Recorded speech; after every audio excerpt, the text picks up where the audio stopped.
Un petit tour en Espagne, dans sur une appellation qu'on connaît normalement tous, Rioja, une des plus célèbres d'Espagne, à juste titre. Donc ici on est plus précisément en Rioja Alta.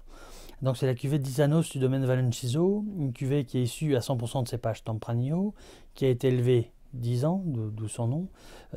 Pas tout en fût, je vous rassure, parce qu'on a l'habitude d'avoir des vins espagnols hyper boisés, mais voilà, il y a des nouvelles tendances déjà depuis une quinzaine d'années qui font que on arrive maintenant à avoir des vins espagnols qui ne sont pas surmarqués par le bois, je dirais. Et c'est le cas ici, ça fait que 4 ans de fût, bon, ce qui est déjà pas mal, on est d'accord, mais c'est pas trop vu la concentration de cette cuvée.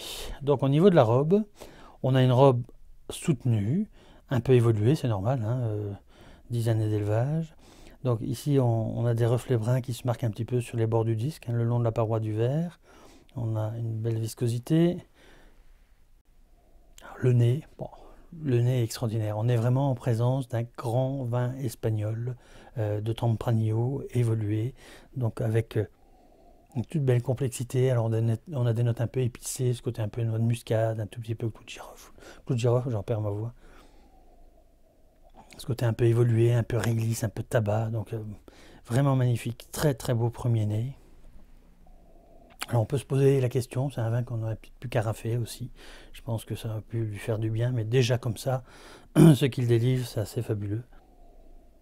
Quand on l'agite un peu, ça gagne en profondeur, donc on a des touches à rien vanillé. Il y a ce côté épicé qui prend vraiment de la place, qui se met bien en place. C'est vraiment très grand au niveau expression, puissant, d'une toute belle finesse.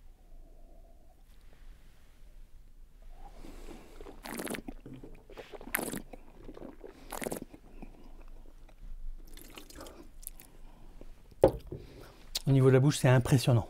On a une matière euh, très bien équilibrée, donc on a un vin qui est assez puissant.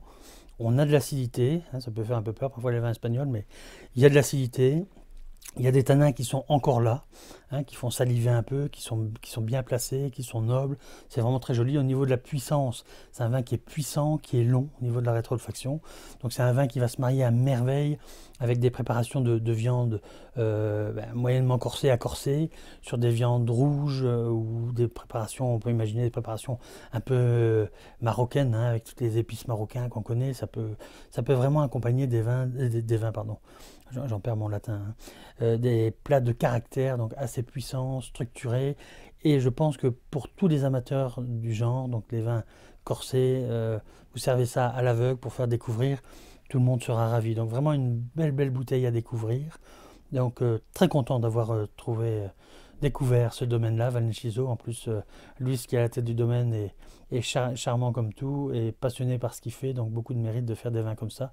Donc je vous invite à partager cette découverte en dégustant, et vous pourrez m'en reparler à l'occasion. À votre santé.